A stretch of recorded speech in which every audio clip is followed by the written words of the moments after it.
जय श्री राम दोस्तों, स्पिरिचुअल ज्ञान हिंदी कहानी में आप सभी का दिल से स्वागत है। हमारी आज की कहानी है स्वार्थ का रिश्ता। कहते हैं दिल्ली दिल वालों की होती है।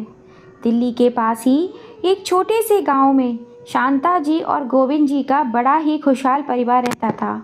उनके दो बेटे हैं, संजय और अजय। संजय बड़ा है और अजय छोटा। संजय की शादी हो चुकी है और अजय पढ़ाई करने के लिए विदेश चला गया। पढ़ाई पूरी होने के बाद वहीं पर एक बहुत बड़ी मल्टीनेशनल कंपनी में जॉब करने लगा।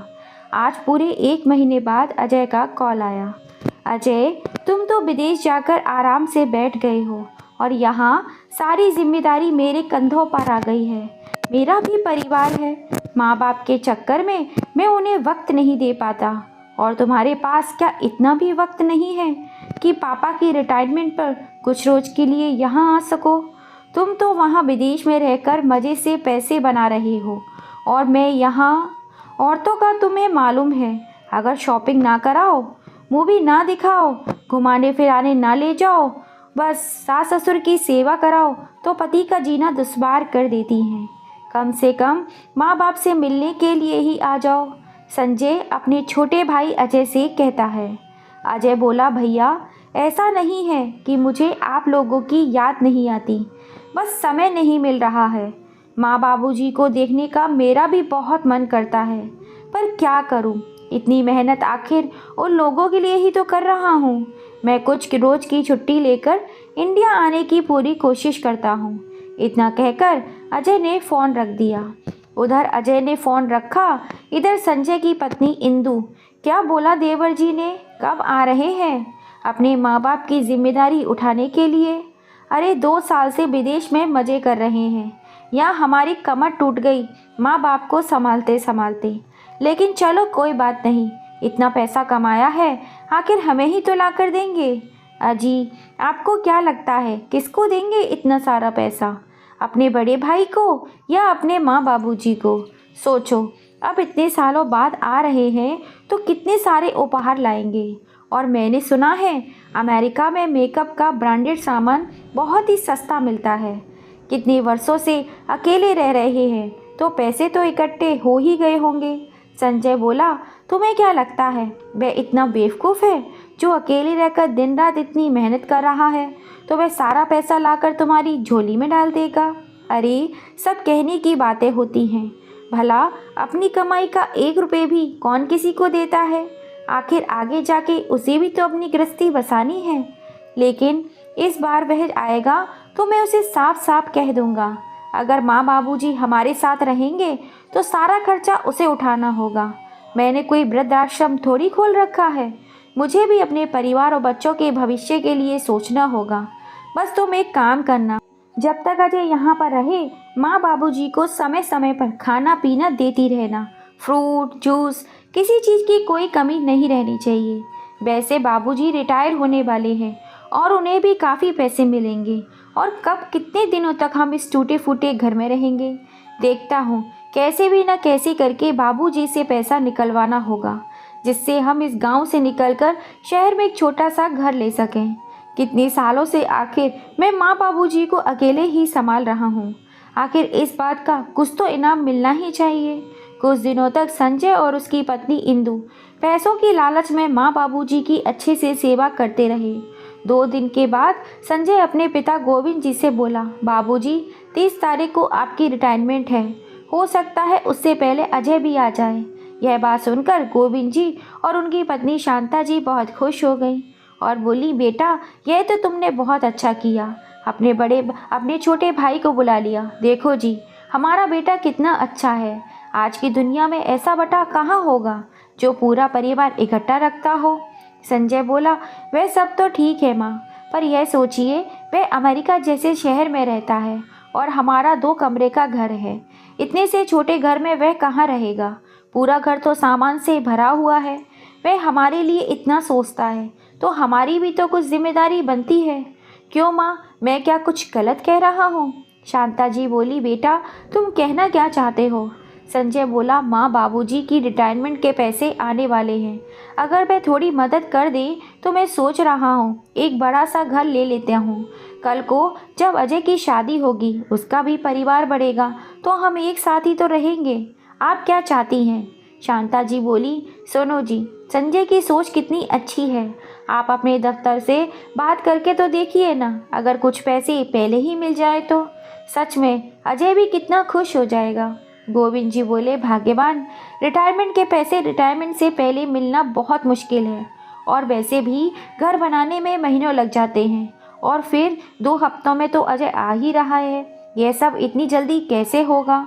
संजय बोला, बाबूजी, आप उसकी चिंता मत कीजिए, आजकल बना बनाया घर मिलता है।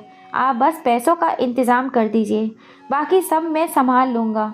और मैं भी तो अपने कुछ पैसे लगा ही रहा हूँ ना, फिर आप इतना क्यों सोच रहे हो? पत्नी और बेटी की खुशी के लिए गोविंद जी ने दफ्तर में अर्जी लगाई। वह इतने पढ़े लिखे तो थे नहीं, पर उनकी ईमानदारी और उनकी छवि को देखते हुए पैसों का इंतजाम कर दिया गया। संजय ने एक पल की देरी करना सही न समझा।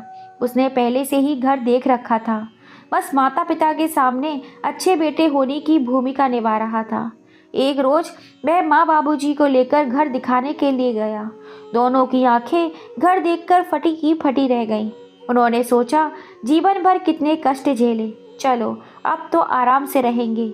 इंदु संजय से बोली, घर क्या आपने इन दोनों के नाम पर खरीदा है? संजय बोला, पागल हो क्या, यह घर तो मैं तुम्हें तोहफे में दे रहा हूँ।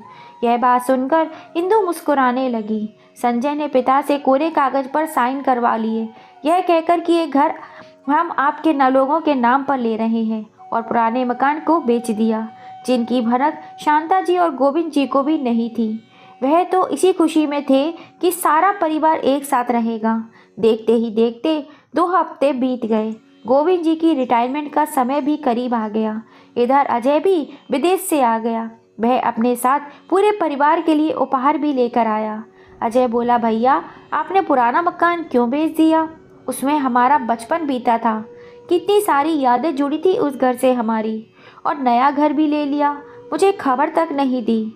इंदु खर्चों की रसीद दिखाते हुए बोली, अरे देवर जी, यह घर हमने आपके लिए ही तो खरीदा है, अब तो देवरानी ले आओ, हम सभी इकट्ठे रहेंगे। देखिए ना, घर में अभी कितने काम बचे हुए हैं, पर पैसे ही खत्म हो गए। आपके भतीजे गोलू के कमरे में पढ़ने की एक टेबल भी नहीं है। माँ बाबूजी के कमरे में वही पुराना पलंग है। सोचा था एक नया पलंग उनके कमरे में लगवा देंगे, पर खैर अब कर भी क्या कर सकते हैं, महीने का खर्चा निकालना ही मुश्किल हो रहा है, तो ये सब तो आनों में सालों बीत जाएंगे। अजय बोला, भाभी, एक साथ इतना खर्चा करने की क्या ज़रूरत थी? तभी शांता जी बोली, अरे नहीं बेटा, तुम्हारे बाबूजी ने अपने रिटायरमेंट के पैसे निकलवा कर घर में लगा दिए, फिर पुराना मकान भी तो बेच दिया। हाँ, तुम्हारे भाई ने भी उसमें कुछ खर्चा किया है, इसमें कोई दोहराई नहीं है। सास की बातें सुन इंदु को तीर की तरह चुभने लगी। वह मुंह बनाकर वहां से चली गई। 2 दिन के बाद दोनों बेटे अपने पिता के साथ उनके रिटायरमेंट की पार्टी में गए। वहां पर हर कोई तारीफ कर रहा था। अब गोविंद जी को क्या परेशानी है? एक बेटा विदेश में खूब पैसे कमा रहा है, और दूसरा बेटा कमा कमा कर घर खरीद रहा है। गोविंद जी के तो दोनों हाथों में बस लड्डू ही लड्डू हैं। अब क्या है, आराम से राम का नाम लेकर अपना बुढ़ापा काटते रहेंगे। गोविंद जी ये सारी बातें सुनकर फूले नहीं समा रहे थे। गर्व से उनकी छाती चौड़ी होती जा रही थी। अब गोविंद जी रिटायर होकर घर बैठ गए। कुछ दिनों बाद अजय बोला, पापा, भैया तो यहाँ पर सेट हो चुके हैं, आप लोग मेरे साथ चलकर क्यों नहीं रहते? मैं भी वहाँ अकेला रहता हूँ, मुझे भी तो आप लोगों की सेवा करने का अवसर मिलना चाहिए। इंदु झट से बोली, अरे देवर जी, आपके घर आने जाने का कोई समय नहीं है, फिर इनका ख्याल कैसे रखेंगे? वैसे भी विदेश में कौन इनसे बात करेगा? कम से कम यहाँ 2 लोग तो मिल जाते हैं। शांता जी बोली, हाँ बेटा, बहुत सही कह रही है, एक बार तू शादी कर ले, फिर हम तेरे साथ चलेंगे। संजय धीरे से इंदु के कान में बोला, अच्छा भला ये लोग जा रहे थे, तुमने क्यों रोका? इंदु बोली, पतिदेव, आप क्यों भूल रहे हैं कि बाबूजी को हर महीने पेंशन मिलेगी? घर की देखभाल करने के लिए मुफ्त का नौकर भला कहाँ मिलेगा? अजय बोला, ठीक है माँ, आपकी जो मर्जी, पर आपको भी कुछ ज़रूरत हो तो मुझे बता दीजिएगा। मेरे रहते आपको किसी बात की तकलीफ़ नहीं होनी चाहिए। इंदु बोली, अब क्या कहूँ देवर जी, अब तो बाबूजी की कमाई भी नहीं आएगी और बुढ़ापे का शरीर, 10 तरह के खर्चे तो होते ही हैं। आपके भैया क्या क्या संभालेंगे? बच्चों की पढ़ाई में आजकल कितने खर्चे होते हैं, आप नहीं समझ पाओगे। अजय अपनी भाभी के इशारों को समझकर तुरंत उसने एक चेक पर 50,000 रुपये भरकर भाई की तरफ बढ़ाया और बोला, भैया मैं हर 2 महीने में पैसे भेजता रहूँगा। वैसे पापा की को पेंशन तो मिलेगी ही, इससे ज़्यादा खर्चा तो नहीं होना चाहिए। इंदु ने संजय से पहले ही अजय के हाथों से वह चेक लपक लिया। अजय वापस चला गया और माँ की आंखें नम कर गया। कुछ दिनों तक तो सब कुछ बहुत अच्छा चलता रहा। इंदु शांता जी से मीठी मीठी बातें करके घर के सारे काम करवाती।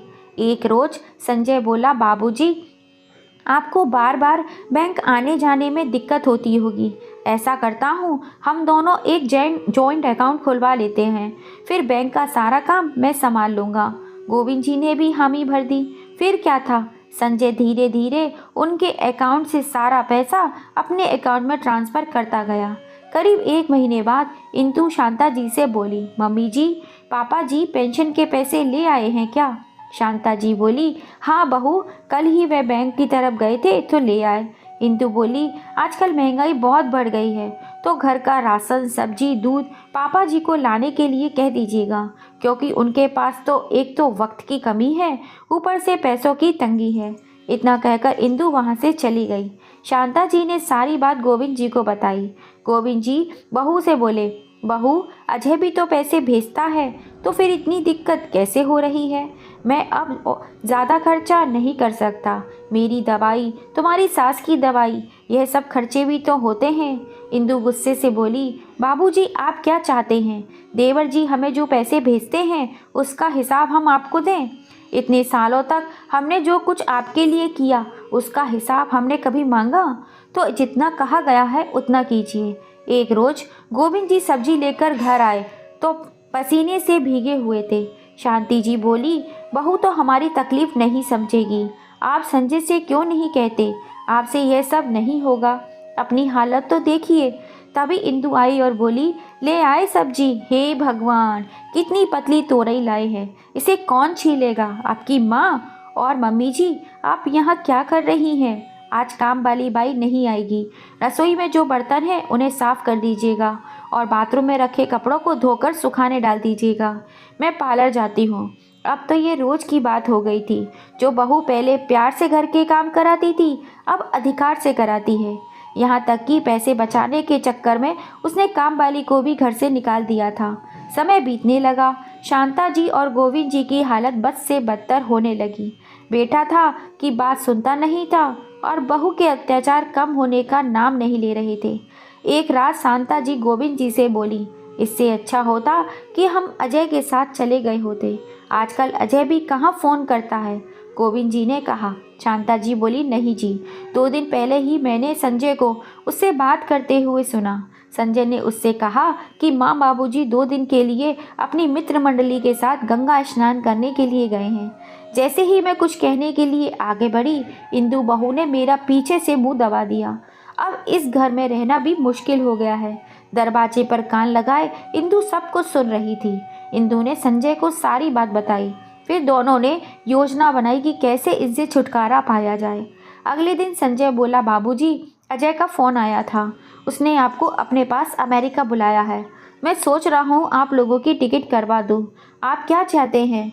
दोनों खुश होकर बोले, हाँ हाँ बेटा, यही सही रहेगा और तुम्हें भी अपने परिवार के लिए कुछ वक्त मिल जाएगा। संजय इंदु की तरफ देखकर मुस्कुराया और बोला, ठीक है, आप लोग अपनी पैकिंग कर लीजिए, हम कल ही निकलेंगे। अगले दिन दोनों जाने की तैयारी कर रहे थे। इंदु शांता जी से बोली, मम्मी जी विदेश में सोना चांदी पहनकर जाना मना है, तो ऐसा कीजिए, अपने पहने हुए जेवर और लॉकर की चाबी मुझे दे दीजिए, जब तक मैं आपके इन गहनों को साफ करवा कर रख दूंगी। शांता जी इंदु की मंशा समझ नहीं पाई और चुपचाप उसे चाबी दे दी। संजय उनको लेकर दिल्ली पहुंचा। स्टेशन खचाखच भीड़ से भरा हुआ था। ठंड का समय था, हर कोई ठिठुर रहा था। शांता जी बोली, बेटा जब हमें जहाज़ से जाना था तू हमें दिल्ली क्यों लेकर आया? संजय बोला, माँ, डायरेक्ट फ्लाइट से बहुत पैसे खर्च हो जाते।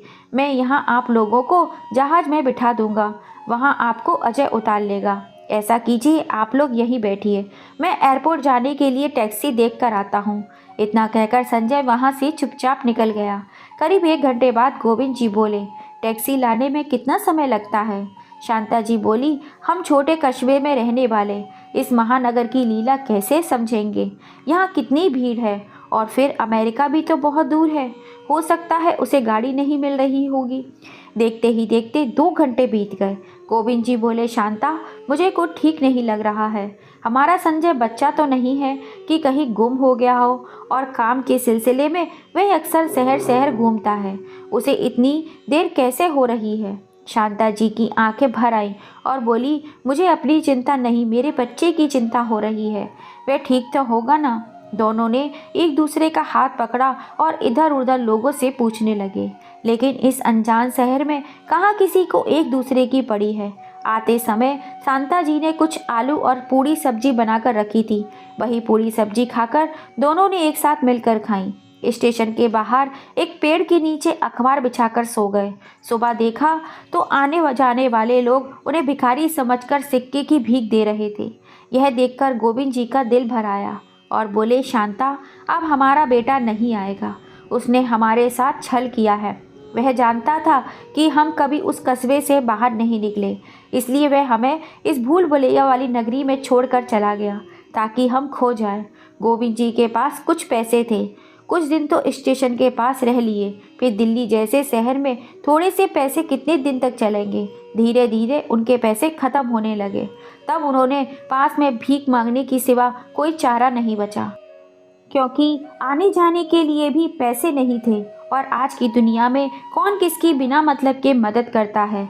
इधर इंदु और संजय अपने घर में खूब मज़े से रह रहे थे। अब अजय ने माँ बाबूजी के बारे में पूछा तो इंदु ने कहा, माँ बाबूजी को हमने चारों धाम की यात्रा पर भेजा है, वह 5 महीने बाद लौट कर आएंगे। समय बीतता गया। अजय ने शादी करने का फैसला लिया। उसने सोचा कि अब तो 6 महीने हो गए, माँ बाबूजी भी आ चुके होंगे, इसलिए उसने दिल्ली तक की फ़्लाइट ली और वहाँ से ट्रेन लेकर घर जाने का फैसला किया। दिल्ली स्टेशन पर जब वह अपनी गाड़ी से उतरकर कॉफ़ी पी रहा था, अचानक से किसी की आवाज़ ने उसका ध्यान उसकी ओर खींचा। बाबू, भीख नहीं मांग रहा हूँ, अपने जूते पॉलिश करा लीजिए और इस बूढ़े को सम्मान से जीने का मौका दीजिए, रुपए दे दीजिए। फिर से वही आवाज़, जूते पॉलिश करा लीजिए, जूते पॉलिश करा लीजिए।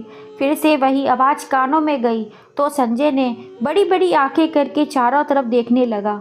फिर उसकी आंखों ने जो देखा उसे अपनी आंखों पर भरोसा नहीं हुआ। अपने पिता को आज तक उसने सम्मान से सर उठाकर जीते हुए देखा था, आज वही नज़रें झुकी हुई थी और हाथों में लोगों के फटे पुराने जूते। बगल में बैठी उसकी माँ लोगों के फटे पुराने कपड़े सिल रही थी। अजय जैसे ही वहाँ गया, गोविंद जी बोले, हाँ हाँ बाबू, आओ, आपके भी जूते एकदम साफ कर देता हूँ। इतना कहकर जैसे ही उन्होंने ऊपर नज़र उठाकर देखा तो आंसू बहने लगे। कहना तो वह बहुत कुछ चाहते थे, पर कंठ से मानो आवाज़ के साथ नहीं दे रही हो। अजय ने अपने पिता को उठाया और बाहों में समेट कर बोला, बाबूजी, आपकी ऐसी हालत, और आप दिल्ली में क्या कर रहे हैं? आप तो कभी उस गांव से निकले भी नहीं थे, फिर माँ आपकी ऐसी हालत। बेटे को सामने देखकर शांता जी फूट फूट कर रोने लगी। बाबूजी, मेरा दिल बैठा जा रहा है। आखिर आप लोग यहाँ पर कैसे आए और आपकी ये हालत कैसे हो गई? भैया भाभी ने तो मुझसे कहा था कि आप दोनों तीर्थ यात्रा पर गए हैं। तभी उन्होंने बेटे के बार बार पूछने पर अपने ऊपर अत्याचारों की सारी घटना बताई। उन्हें रोता बिलखता देख आसपास के सब लोग जमा हो गए और उनके दर्द भरी कहानी को सुनने लगे। सब कह रहे थे, हे ईश्वर, कैसे बच्चे हैं। देखो, एक बेटा रेलवे स्टेशन पर भीख मांगने के लिए छोड़ गया, वहीं दूसरा बेटा उनके आंसू पोंछ रहा है। फिर अजय अपने माँ बाप को टैक्सी में बिठाकर एक रेस्टोरेंट ले गया, उन्हें भरपेट खाना खिलाया, उनके कपड़े बदलवाकर उन्हें टैक्सी में बिठाकर गांव लेकर गया। घर के दरवाजे पर आकर अजय ने दस्तक दी। माँ बाबूजी उसके पीछे थे। अजय को देखकर इंदु के होश उड़ गए और वह बोली, अरे देवर जी, आप अचानक, पर माँ बाबूजी तो अभी तक नहीं आए हैं चारों धाम की यात्रा से।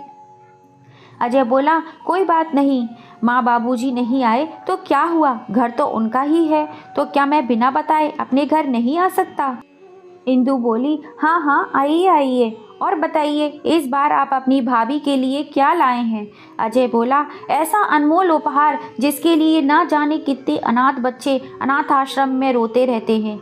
इंदु ने आश्चर्य से पलट कर देखा तो सामने गोविंद जी और शांता जी थे। संजय जैसे ही माता पिता की ओर बढ़ा, अजय ने उसे एक जोरदार तमाचा जड़ दिया और बोला, हाथ मत लगाना मेरे माँ बाबूजी को।